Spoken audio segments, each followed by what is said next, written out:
So I hope you guys enjoyed the last video for what do you do before moving to New York City. That time in my life was so crazy because I did not know I was gonna be here. When I left after college, I didn't tell my mom. I didn't say like, hey, I'm coming back. Like, she didn't even ask. She didn't even be like, so when are you coming back? I don't know. And I'm so grateful for that because she knew that I was a go-getter, that I was like, I'm just gonna try to go make it happen. And that's exactly what happened. I didn't return. I haven't lived back at home since before college, which is crazy now that I'm in New York City and married, like crazy. So this next video is about you're in New York City, you found a way, you made it here. Now what do you do? Well, hopefully some of the tips that I gave in the last video you brought with you. So now you know, like, okay, I made some connections with some people. I've been auditioning virtually.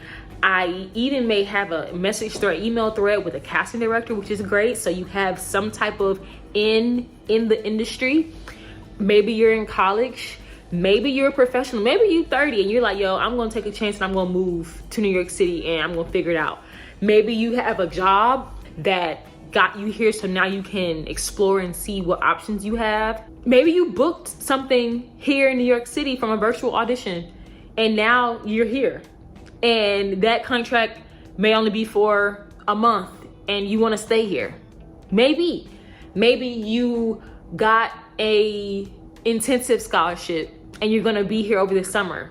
So you wanna know what to do. Who knows? Regardless, you made it to New York City. You made it, you here, you don't know how long you're gonna be here, but you just gonna step out on faith and you're just gonna go with it. You made it. So when you get here, first thing that I would do, where are the auditions? Where can I be seen? Where can I find an agent? What can I do to get myself out there? Depending on what your circumstance is, you may need to find a job, you may need to, do that first. So let me go over finding a job. When I was here, I was here for a Ronald Kate Brown dance intensive, which was so amazing. And it was in Brooklyn. And I was like, okay, bet. I'm gonna do this intensive and there's a possibility that I may be able to be an apprentice or something. Like, I can have this connection with this company. So I'm gonna find a job right here. I found a job at a gym right across the street. But I was staying in a sublet for a week in Brooklyn, so that worked out. But then the second week of the intensive, my sublet or the couch I was staying on was in the Bronx. I'm from Atlanta, where if it says 40 minutes commute, that's fine. I didn't realize that Brooklyn and the Bronx is not close. So I was literally going from an intensive to work, home, but at night, you got at least an hour and a half commute home. So with that information, if you're gonna find a part-time job, make sure it's in the borough that you are living in, that you are subletting in. With working at the gym, I also found a job in the city, which was around the corner from Pearl Studios. Now, if you know, you know. Pearl Studios, Ripley Greer Studios is the center of all auditions. That's just where all auditions happen. That's where I booked. That's so crazy. Every contract that I booked, as far as like Off-Broadway, Broadway workshops, or like Broadway National Tour, has been at Pearl Studios. So there must be something in the water over there. I ended up finding a job that my big sister from high school worked at. It was Hooters, which was amazing. When I tell y'all this is the best job ever, because it literally was on 33rd Street and Pearl Studios is on 34th, 35th, whatever. So it was amazing because I could wake up early in the morning when I was non-union, wake up early in the morning and then go to my audition in the morning and then just chill, or go back home, chill around the area and then go straight to work. It was so amazing because my managers at the time knew what I was there to do. They knew, like, hey, she's here because she's an entertainer, she's a performer, she has a goal. So I made sure when I was at work, I did my best. I was a good employee. So then that way, if I was ever late, I had any issues, I had maybe a random audition that I got the night before, they weren't tripping because I was a good employee. I showed up to work on time. I communicated very well. So that job was the best. It was literally the best, where I ended up quitting the job in Brooklyn because there's no point. And by this time I lived in Washington Heights, which is also in Manhattan. So it just worked out that everything kind of just had me in Manhattan, which was great for commuting. When getting a job, a part-time job in New York, while also having enough flexibility to audition, it is very hard. It is very hard.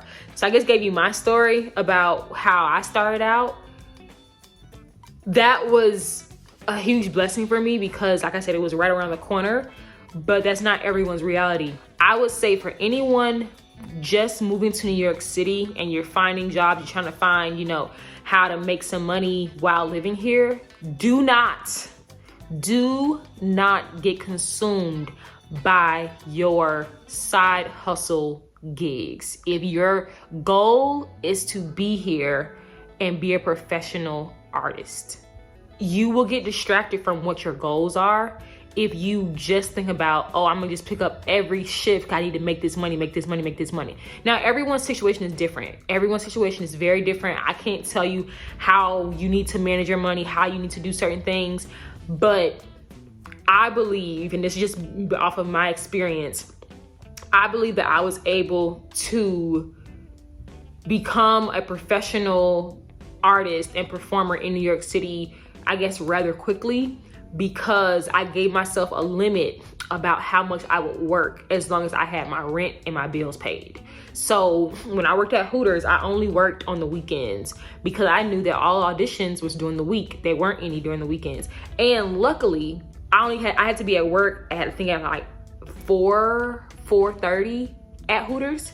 So I did the evening shift. So I knew that my auditions were in the morning. And even when I got an agent and I had appointments, I would just make sure my appointments are in the morning. So then that way I didn't need to, be there too late. And sometimes they did run over and I would just communicate that with my agent, but I didn't want to get consumed by what I wasn't there to work at a restaurant all my life. I just wasn't.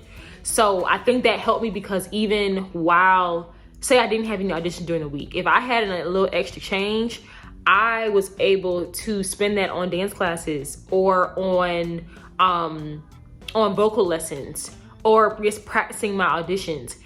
I may have had an audition like the following week, but during the week I would practice my audition. So that helped me, and it also kind of gave me discipline because I didn't have to go out. Granted, like I went to a HBCU. I was outside. So when I came to New York, that wasn't nothing new for me. I didn't need to I need to be out on the town. That just wasn't my experience. So by the time I got to New York, I was like, yo, this is hustle time. This is hustle. Like I gotta go. Thank God at that time, Hooters, you could make great money in 3 days and you'll be set, you'll be good. And I knew if I had to work only four weekends, I could make my rent at least. And then of course, like inflation wasn't as bad as it is now. So groceries weren't as bad, and I cooked. So I would cook my food. So I was very blessed with the journey that I had when it came to working part-time and only having to work on the weekends. Now, would I pick up other shifts? For sure. I would pick up if I didn't have anything to do or I wanted to make a little extra money, sure. But I didn't make my schedule based off of I need all this money. I didn't do that. Before, I can't tell you what you need in your life and how you should, work. If making money and having your bills paid has to come first, then by all means, it has to come first. And stepping out on faith is you already being here, already putting in the effort to audition, to do all of those things. I also would challenge anyone to, if you got here and you took the chance to make it here, be here and either figure out what your purpose is. And maybe it's not, you being here may not be, oh, I want to be on stage. Maybe you got here and you found out like, yo, I actually like the corporate side of things, like the production side of things, whatever the case may be. But when you first get here, finding a job that has flexible hours is key. Finding auditions on Playbill, on Backstage, on Actress Equity. My friend let me use her login for Actress Equity. And when I tell you, that was the best thing. I didn't know that I could find, I don't think I could find all the information I needed on Playbill, but she let me use her login. And she basically I wouldn't sign up on her thing. I would sign up because if you sign up, that's the person's names they're gonna call. I would just basically, she would log in on my phone and I can just see what auditions are happening. So I would show up, hey, I'm just here. And I know that when you walk into Pearl, there's a sign of all the auditions that are happening. So it's just free game at that point. You just sit there, you wait for the names to be, or the monitor to come in. And that's how it used to be. Nowadays, I believe non-equity can't be in the room where the audition is, and then they'll come out and tell non-equity when the audition is happening. But yeah, I was like, shoot, I'm just gonna be here. So at Hairspray, I found out through my cast members that some of them were non-union, some of them had Broadway tour credits, some of them were on Broadway, it was a great mixture of people from different places in their life. I did Hairspray in Massachusetts. I heard my cast members talking about being signed. I was like, how do you get signed? How do you have an agent? How does that even happen? I was like, well, shoot, I'm gonna ask the director because I wanna know, how do you get signed? So literally on our break, we're having rehearsal, and on my break from Hairspray, I walk up to my director and I say, hey, how do you get signed? Just like that. And he was like, you're not signed? I was like, no. He was like, what? Oh, but you booked this, and I was like a feature ensemble member. I was like Dynamite in the ensemble. I was like, no. He was like, what? Okay. When this contract is over, send me your headshot and resume. I was like, okay, cool. My resume from college and from high school don't matter in New York City, babe. My resume didn't have nothing on it. It had Hairspray on it. That was it. Had that on it. It had my dance training, which I'm so grateful for. So it showed that I was a very skilled technique dancer, which was amazing. I showed I had a BFA in dance, but my resume did not have a lot on it at all. I was here maybe not even a week. My director sent me 2 or 3 different agencies that set up meetings for me to meet them. All by me just opening my mouth. I just opened my mouth and asked the question. One of those agents I signed with the day that I met them. Closed mouths don't get fed, okay? I believe I got signed by that agent because they had already seen that I had been to a slew of Broadway auditions before getting an agent. And so they said, like, yeah, you've already been in these rooms. You're already getting appointments from casting teams without even having an agent. I was like, well, I don't know the right or wrong way to do things. I just know that there's auditions, so I need to be showing up to them. So thank God he saw that and was like, yo, like, you already doing the work. Literally, you already doing the work. So I was like, okay, bet. That's something that I can tell people, because just because you have an agent does not mean you can't go to auditions, or when you get an agent, you should stop going to ECC auditions. So I say all that to say, when you go to these open calls and you make connections with people, you may make some friends with people, with some girls or, you know, guys, ask them about their agents. I'm like, hey, are you looking for new talent? You know, can you refer me? A lot of agencies go off of referrals. You can submit online, but a lot of them go off of referrals. So now what? How do you sharpen your skills while you're here? Because auditioning helps for sure. If you have a fear of auditioning, how do you overcome that? So when it comes to auditioning, I love auditioning so much. Having the opportunity to be seen in a room where I can just perform and do what I love is like, it's like when a kid go to recess. I just love auditioning. And I know that's not everyone. Everyone does not like auditioning. I know some people who are on Broadway currently and they hate auditioning. They are not great at auditioning at all. But you have to find some type of rhythm with auditioning.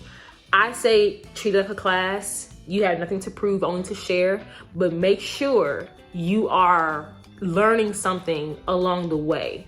So my first couple auditions were fun to me because I came from the dance world where that was just what we had to do. Like, you gotta be on your leg, you gotta make sure you hit them triple, double pirouettes, you gotta make sure those lines are right, make sure you're performing, making sure you have stage presence. That's just where I came from. So I was very grateful for that. And growing up in Atlanta, it's cutthroat. It's like, yeah, we all trying to get it. We all out here trying to get it. So with that, it helped me being in these rooms.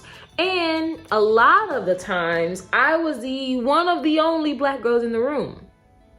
I used it kind of as fuel because I'm just like, yo, I gotta go off. I gotta go off. What do you mean?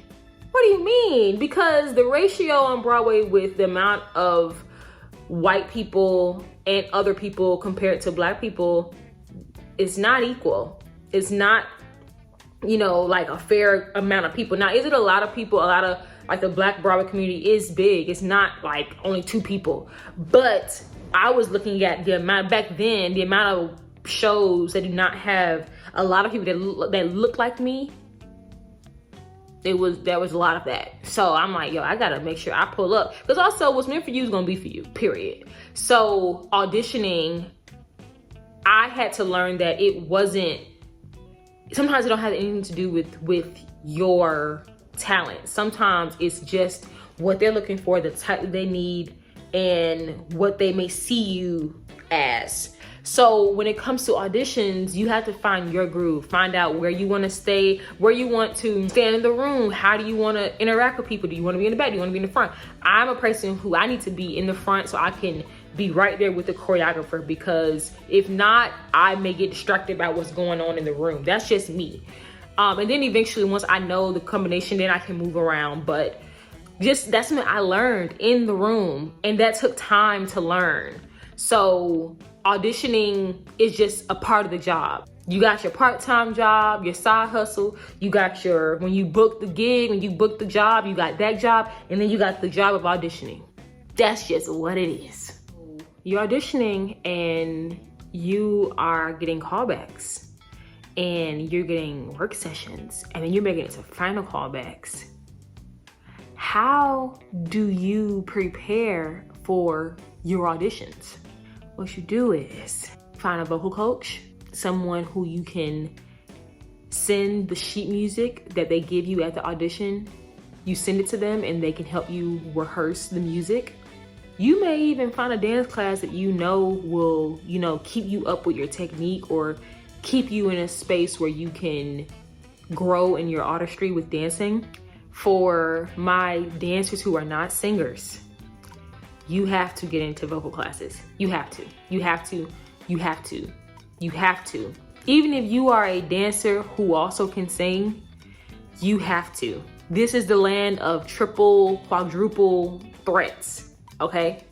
And I don't even want to call it a threat. Like people sing, dance, and act skillfully. Like they're skilled in all 3, maybe 4. They may play an instrument or they may skate like me. I say 4 because I can skate. Now there are some shows where the dancers don't sing.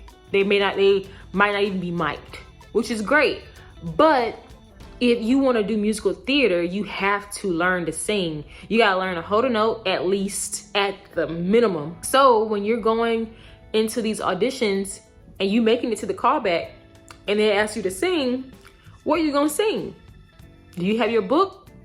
Now you need your book. Your pop song, your R&B rock song, your musical legit song, your contemporary musical theater song. And mind you, these are all things that I've known, but I'm still growing with as well. Like seeing what are my songs, like what are the songs that I know I can just pull out anytime at all times. That takes growth, that takes learning what you can do. Now, once you're not in college anymore, these things are expensive. I'm not saying this stuff is like, oh, you can just get this out of no. Vocal lessons, dance lessons, and paying for someone to play the music for you and accompaniment. Sometimes your vocal coach can also play the music as well, which is great. So amazing. But that stuff is expensive. It's not cheap. So it may take time to get these things, but I would say use social media to your advantage.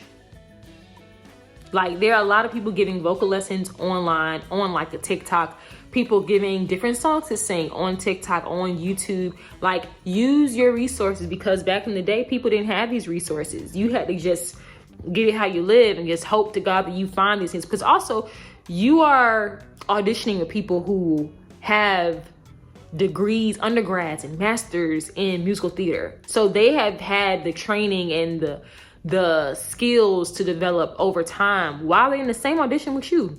Yeah, you gotta have your book, gotta have your headshot and resume. Like, these are things that you have to have in order to be auditioning in New York City. And even for like my strict dance, like say you just want to do dance, you just want to like maybe do, you know, dance concerts and different dance companies in New York City, and maybe even like some tours behind, like let's say like Beyonce or anyone. Like, you still gotta train, you still have to sharpen your skills and make the connections in the industry. Because I know some people who came from concert dance who are on Broadway, 3-4 Broadway shows, based off of the muscle and the connection they made while being in a concert company, professional company. I talked a little bit about non-equity and equity in the last video, but I just want to touch on it again, because when you get to New York City, that's going to be a choice that you are going to have to make. When I booked Hamilton boot camp first, and I signed an equity contract. Did not, mind you, I'm not equity at this point. I had an agent, but I was not equity. Didn't know that me signing that contract made me equity. Didn't know it. So I was equity for a couple months and did not even know I could audition and not have to worry about sitting in a line and all that stuff. So I was grateful for that. Very, very grateful for that, because that taught me so much. Being non-union, I learned a lot. I learned the benefits of being non-union, and I learned the benefits of being equity, like in a short amount of time, I guess you can say. And making that decision, it's all depends on the person. If you have gained a reputation or gained connections with regional theaters and they want you back for every production that they have, and it's keeping you booked every month of the year, listen, make your money, babe. And they're doing previous Broadway shows, so you're gaining experience, you're gaining different characters you can pull from, you're being like, just want to put this out there, doing regional theater is not for the weak. You have to learn a show in a very short amount of time. So it pushes the limits of how you can be disciplined, how you can really pull up and show up for the characters that you are portraying on stage. So if that's what you want to do, great, do it. I'm telling you, do it, because that's how you start out. You start out, get in those, when you first get here, go for those auditions that are regional theaters. Go for them. I promise you, go for them. And don't just go for shows that you think you are good for. Go for all of them, because those same casting directors are casting shows on Broadway and casting other shows. That's not the only show they're casting that week. Literally, I've gotten some appointments and some availability checks. We'll get into that availability checks later. I've gotten some availability checks and like skipping me to the final callback based off of an audition that I did the week before, and just so happened to be the same casting team. They saw me in that and was like, hey, she'll be good to, you know, be seen for this. We're on final callbacks right now, but let's bring her in for that. I've done that based off of me just showing up to any and all the auditions that I could. Do not limit yourself. Do not put yourself in a box. Do not do that, especially for my people of color. For my people of color, do not put yourself in a box. Please do not do that, because you never know what they're looking for. You never know what they're actually like. Yo, actually, this may be the type of person that we need, or that we may be looking for. We just didn't know until they were in front of us. Don't do it. Do not put yourself in a box. Please, please, please, please. Okay, now we're gonna talk about something that I recently learned, like the last couple years after I got off tour. After I came off tour from Hamilton, I learned about this. So, pre-pros.